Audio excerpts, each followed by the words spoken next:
Well, hello everybody. Welcome back to 9 Years in China with Teacher Kenny. We're kind of entering the phase in my second city, Huainan Anhui, just north of the capital city of Hefei. I have lots of stories from this city, but I'm trying to find some with photos I can share with you. Also, today I thought I'd talk about a place called Bagongshan Park.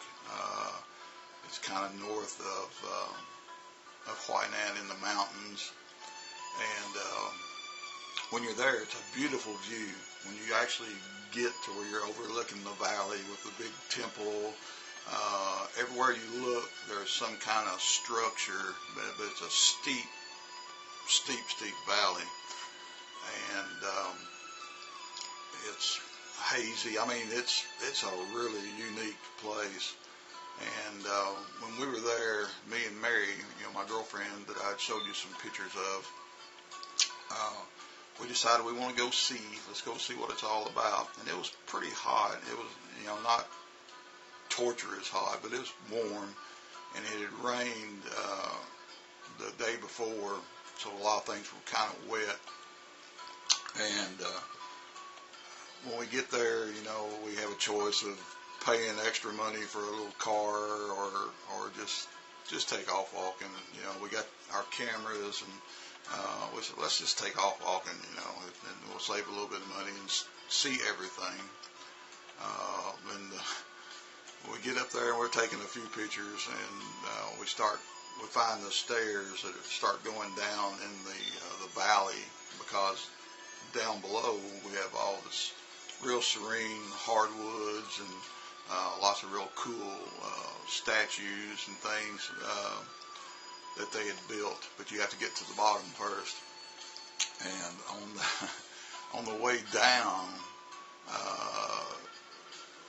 for some reason or not, there's these gigantic caterpillars everywhere, and Mary is definitely afraid of anything like that. Even though she's a country girl and she's seen snakes and things like that, there's something about insects.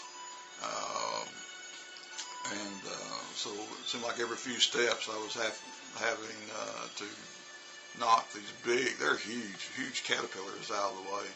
And I only assume they turn into a big giant butterfly or something. But we eventually crisscross our way down the mountain.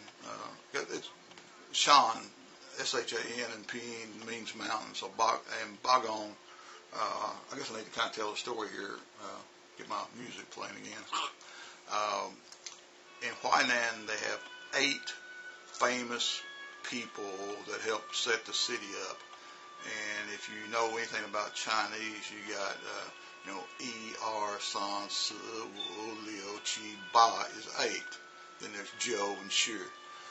So Ba is the 8 people. Bagongshan is the 8 people mountain, more or less. So anyhow, and also Huainan is a tofu city. So one of these old guys that you'll see later, I'll show pictures at the end of the video, had something to do with inventing tofu. Oh my God. That's maybe something nobody should ever invented. I know lots of you ladies eat tofu, but if you smell tofu cooking on the street, it's terrible. It smells awful when they cook it on the street. But anyhow, we get down and we're taking lots of pictures, and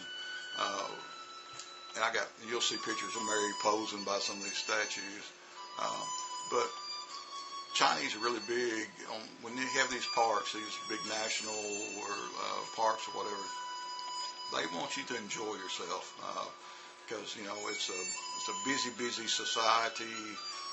Lots of people work, and when they spend money, they get their money's worth. And China's really good about that. I'll give them high props about this. So anyhow, when we get down to the bottom, we start looking at all these famous dead people, the statues, and you'll see them. We got one guy shooting a bow, and you got this one gigantic spoon that stands for something. I never quite understood the translation about it. But it's a beautiful, beautiful place. Even though it was hot, whatnot, but the place was really beautiful. I love seeing hardwoods. And oddly enough, I don't remember seeing any bamboo when we were there. But after we kind of spent about an hour or so there looking at the statues and stuff, we decided we'll make our way to the temple. Oh no, the temple. Because in China, it seems like every good temple has to be on top of the mountain. And you have to ascend the stairs to get to the temple. So by the time you get there, you're ready to get on your hands and knees and pray, because you got to turn around and walk back down after you visit the temple. But we got there, and sure enough, I'm looking up and I'm going, oh my God, look at those stairs. I'm not an old guy. I was 45 or whatever then. So we make our way up and we visit the temple, and I don't think inside the temple is so dark. I don't know if I got any pictures of the inside of the temple, but they're the classic. If I do, I'll share them. I'll got to look. But the classic gold statues and figures outside. They got places where you burn the incense and and pray. Really, really pretty though. I can't say enough. It's probably one of the prettiest temples I've ever been into. But I'll try to share, like I said, they'll share some pictures with you so you can just kind of see what it's like. And this is a big park. It's pretty famous in that part of China. China has parks everywhere, but this one's okay. It's a good visit if you were in central Anhui province, near Hefei. But anyhow, I wanted to tell you a little bit about this story, a little bit about this park, and let you see some photos. And I hope you enjoy it. And don't forget, subscribe to my channel so I can share more and more of these little events with you. Sometimes they're big stories, and sometimes they're happy and sad and whatnot. But just enjoy my little tales, okay? But I will talk to you soon, and enjoy the pictures. They're not the highest quality. I wasn't a professional photographer back then. But just enjoy the pictures and kind of use your imagination, okay? We'll talk to you later. So bye-bye.